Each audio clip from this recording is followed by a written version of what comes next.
quiera, y al que no se verá obligado, porque no, con mi tocayo Miguel Ángel Navarro Crego, como hemos dicho, asturiano, de pro, español, y lo que él diga, porque tema muy interesante, ¿eh? También. Televisión, felicidad, esas ideas tan filosóficas.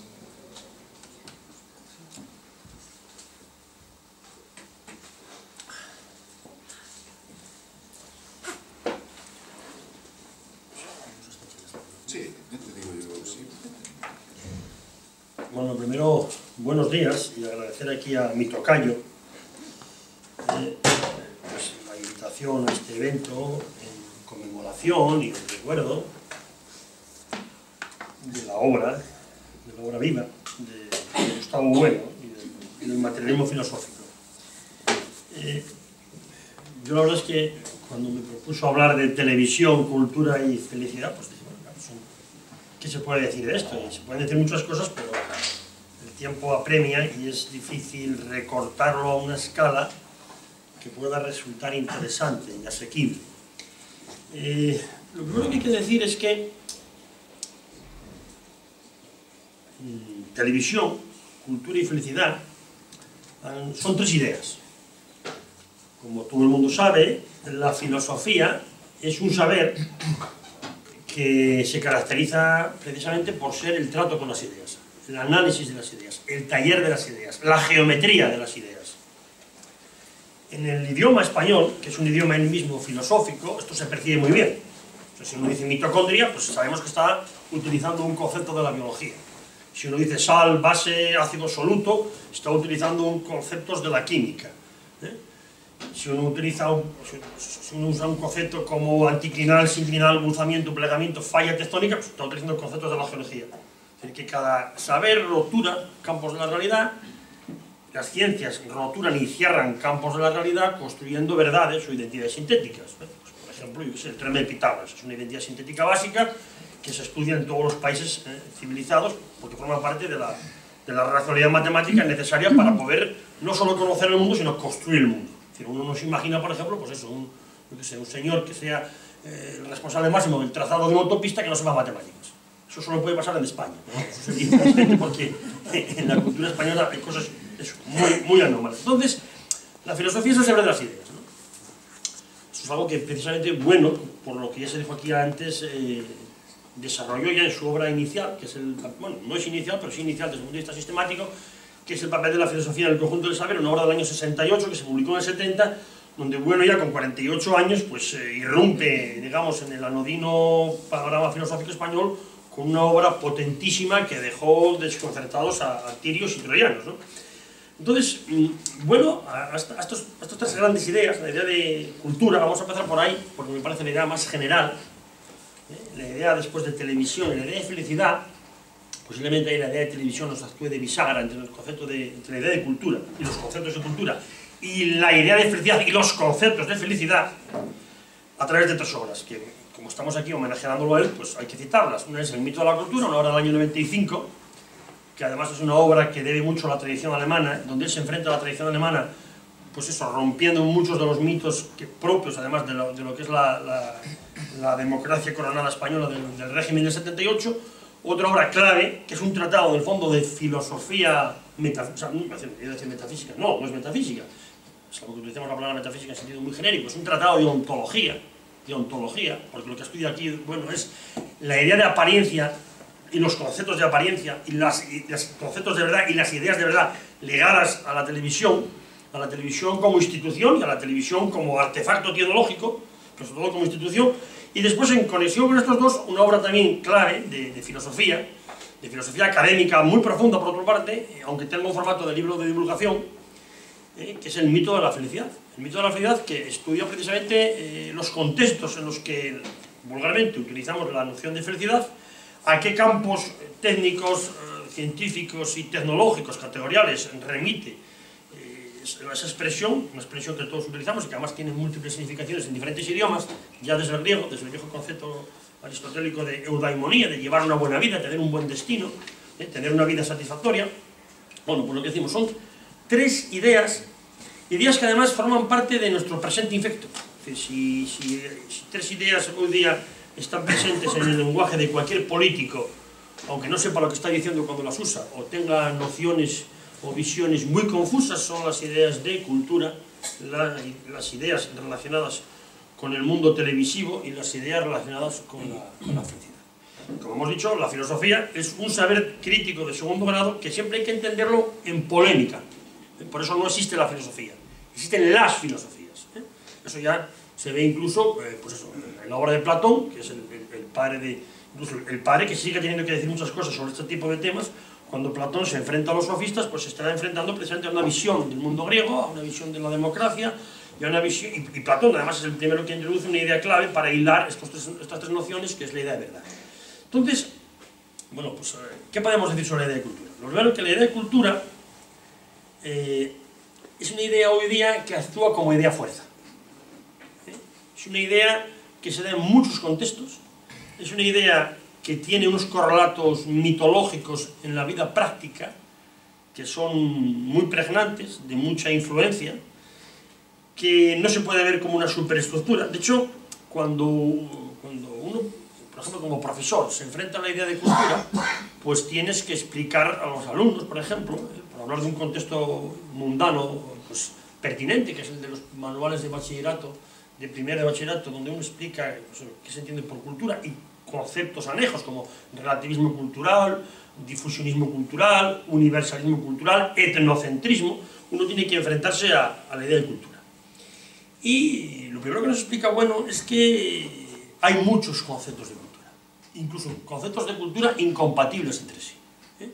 Lo más fácil es decir, bueno, ¿qué es lo que nos dicen las ciencias sobre la cultura? Entonces, bueno, que precisamente desarrollen la teoría lecciono-categorial, una concepción de la racionalidad humana ligada a las ciencias, pues, y que establece además diferentes franjas de verdad, diferentes criterios para establecer la idea de verdad, nos dice, bueno, pues uno de los ámbitos donde podemos analizar y contrastar la idea de cultura es precisamente en las ciencias humanas, en la antropología cultural. Y de hecho hay una definición canónica que es la de Tilman, ¿no? La civilización, la cultura es un todo complejo, compuesto por conocimientos, creencias, artes, la moral, el derecho, las costumbres, hábitos, capacidades, todo aquello que sirve para dar cohesión al hombre en el contexto de una sociedad. Claro, esta es una definición muy genérica, una definición extensiva. Pues cultura es A más B más C más D, y así podemos seguir sumando rasgos hasta el infinito. Y de hecho, en la compilación de Kant, no de Kant el filósofo, sino del Kant el teórico de la cultura, K-H-A-N, pues ya nos habla de 164 definiciones de cultura, ¿no? Hay otra gran definición de cultura, por ejemplo, que se puso muy de moda en la época del difusionismo, los años 30 y 40, y del funcionalismo, la que dan Kreber y Kluckhoff, dos antropólogos americanos, que es cultura es todo aquello que se transmite entre humanos por medios distintos de los de la herencia biológica. Esta definición no te dice lo que es la cultura, pero te dice perfectamente qué no es cultura. Pues eso, que un niño nazca con ojos azules no es cultura, es un hecho biológico. Ahora, que tú decidas ponerte lentillas de colores cuando tienes 17 años para ligar más, pues eso sí es cultura, porque evidentemente las lentillas son artefactos culturales. Las lentillas no las fabrican los chimpancés, ni las hacen los castores, aunque estos sepan cortar troncos de árboles por razones, digamos, instintivas, ¿no? Biológicas. Entonces, bueno, este libro lo que hace es distinguir todas las claves en las que puede ser rastreada la idea de cultura. Por eso distinguimos una cultura subjetual, más que subjetiva, de carácter intrasomático, una cultura social, intersomática, una cultura material, extrasomática. Por otro lado, después podemos hablar de círculos culturales, podemos ligar la idea de cultura a los ámbitos de lo que llama bueno el espacio antropológico, es decir, a qué tiene que ver la cultura con aquello que son las relaciones del hombre con el hombre, lo que bueno llaman el eje circular, qué tiene que ver la cultura con todo aquello que tiene que ver de las relaciones del hombre con el medio entorno, con el medio natural, con el medio tecnológico, y qué tiene que ver la cultura con todo aquello que hace referencia a la relación del hombre con esas entidades que nos envuelven y que llamamos tradicionalmente los númenes, que no se reducen solamente al ámbito de lo sagrado, de lo santo, o lo que los fenomenólogos de la religión llamaban lo luminoso. Entonces, el tema es precisamente eso, cómo entender la idea de cultura. Y lo que nos viene a decir bueno en esta hora es que la moderna idea de cultura surge en el contexto del idealismo alemán, sobre todo con Herder, con Fichte, con Hegel, y además surge ligada a lo que es la génesis de lo que después será la nación alemana. La nación alemana, en su unificación política con Bismarck, no se entiende sin un antecedente que se arrastra ya desde la muerte de Kant, desde la antropología kantiana, cuando Kant se pregunta, bueno, que la filosofía ¿de qué trata? Pues trata de qué puedo conocer, qué debo hacer, qué me cabe esperar, en definitiva, qué es el hombre. Claro, pues la idea de hombre aquí recortada a la idea de cultura alemana. Esa lucha por la cultura, esa Kulturkampf, pues va ligada a una visión del mundo de tipo protestante, puesto que lo que en la tradición, digamos, católica era el mundo del espíritu, el mundo de la gracia, esa gracia que perfecciona la naturaleza, porque la naturaleza por sí misma es imperfecta. Entonces la gracia santificante, según Santo Tomás, según la suma teológica, no niega la naturaleza, pero la perfecciona, puede perfeccionarla. Pues aquí, una vez producida ya a través de todas las filosofías renacentistas, sobre todo con el racionalismo, la llamada inversión teológica, es decir, ese dejar de pensar en Dios para, a partir de los teoremas que desarrolla Descartes, y sobre todo después la física de Galileo, y más aún con Newton, aprender a pensar desde Dios. Es decir, Dios no es un contenido de la fe, Dios es aquella realidad racional por la cual 2 y 2 son 4 y no podrían ser 5, porque Dios de existir no podría querer otra cosa. Es decir, no es que Dios determine que 2 y 2 sean 4, es que Dios es eso mismo. Es decir, Dios es la razón por la cual, pues por ejemplo, la suma de los cuadrados de los catetos siempre suma la hipotenusa al cuadrado. Entonces esa secularización de la idea de espíritu da lugar a la idea de cultura. Una idea de cultura, por un lado, muy peligrosa, porque como aquí ya se apuntó, de esa idea de cultura a la exaltación de una patria nacional en clave aria y de ahí a la solución final, véase los campos de exterminio, pues no hay más que un paso. Precisamente porque la propia idea de piedad y de compasión, tan cara a la tradición católica, queda negada, queda anulada, precisamente por esa propia idea de cultura.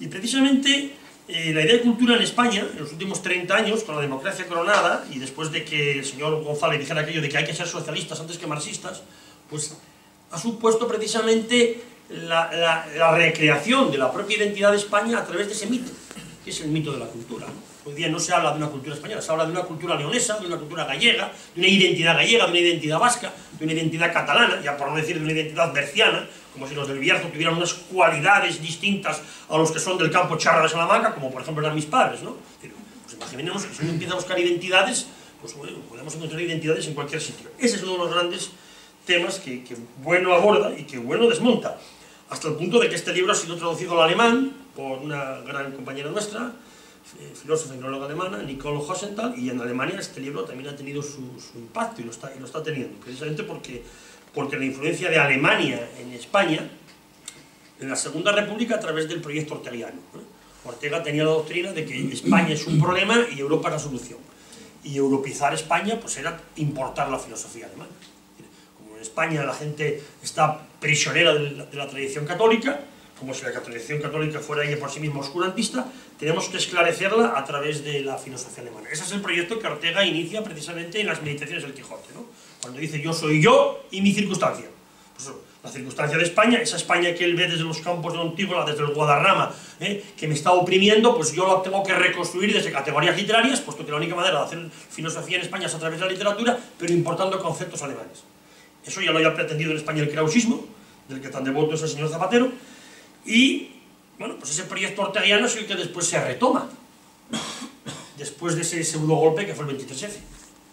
Vamos a ver si nos vamos entendiendo. Después de ese pseudo golpe, de esos 3 golpes en uno, digo pseudo golpe porque quien salió reforzado fue evidentemente la monarquía, Juan Carlos y el régimen del 78, pues lo que se busca es eso, vamos a establecer un puente con la Segunda República, olvidándonos de todo lo que supuso el marxismo, las checas y demás matanzas antes del 36, y vamos a reconstruir la cultura a partir del elemento alemán, del elemento germánico, ¿no?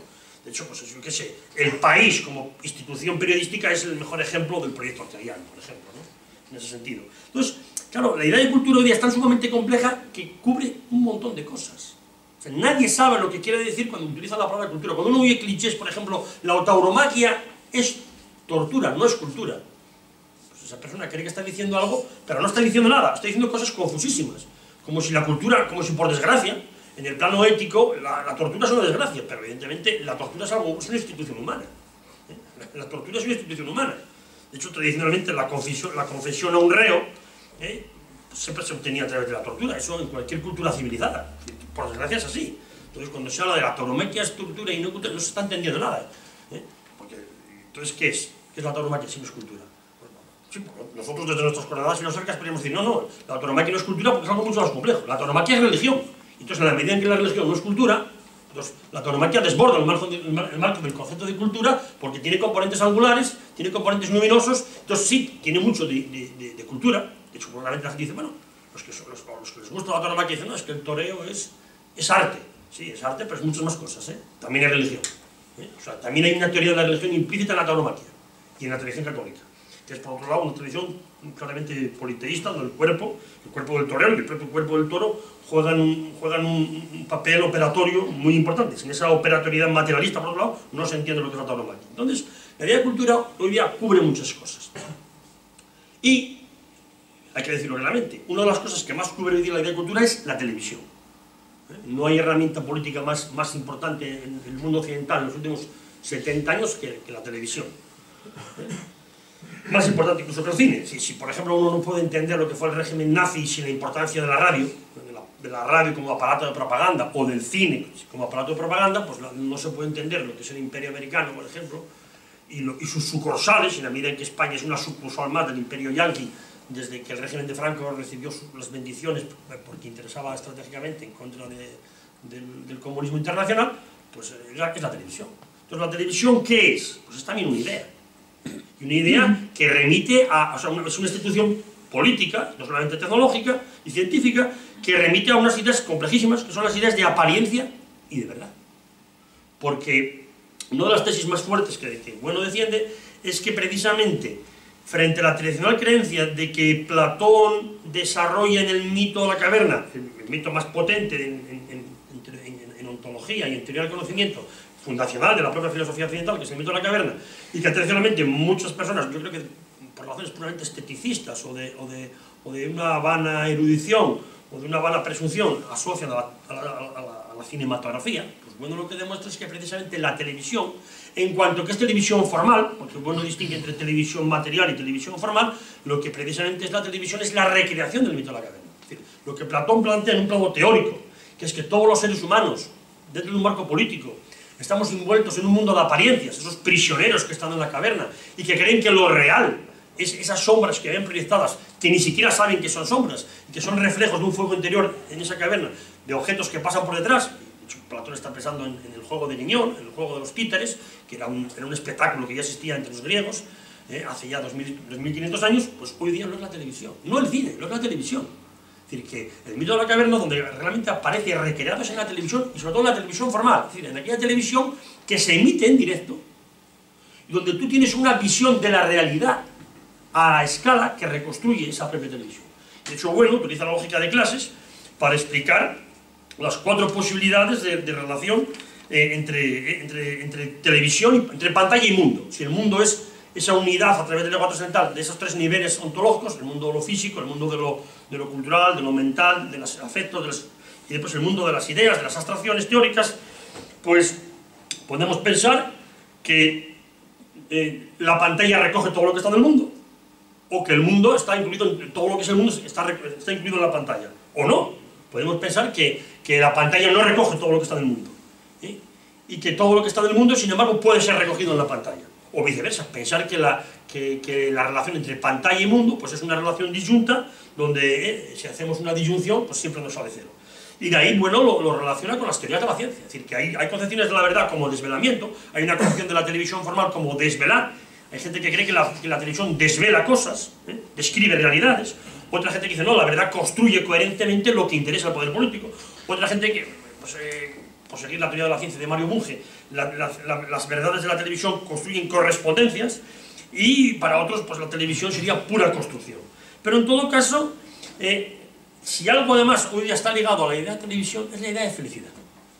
La idea de felicidad, que parece que todo el mundo tiene una visión más o menos clara de lo que es la felicidad. Y sin embargo, Bueno estudia la idea de felicidad eso, como una idea compleja, que solamente se puede entender en el marco mucho más general de lo que son hechos ligados a la felicidad, conceptos ligados a la felicidad, ideas ligadas a la felicidad, teorías ligadas a la felicidad y, digamos, doctrinas o sistemas ligados a la idea de felicidad.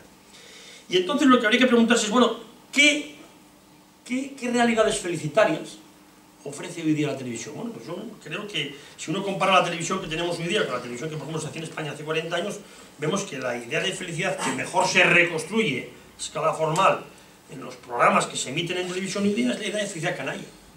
Es una idea de felicidad ligada al hedonismo más vulgar. Es decir, ¿acaso podemos ver en televisión algún programa que exalte un conocimiento de las matemáticas o de la física, un desarrollo de la memoria? No. Es decir, cuando uno está viendo programas como Hombres, Mujeres y Viceversa, o programas como Sálvame, o programas como Corazón, Corazón, pues lo que estás viendo es una reconstrucción a escala de una teoría del cuerpo. Una teoría del cuerpo pues totalmente chabacana. Ya no la vieja idea que desarrollaba Goethe como idea, digamos, de felicidad canalla, que es la de ser feliz es tener buena salud y mala memoria, ¿no? Sino que es la felicidad hedonista que ya el propio Platón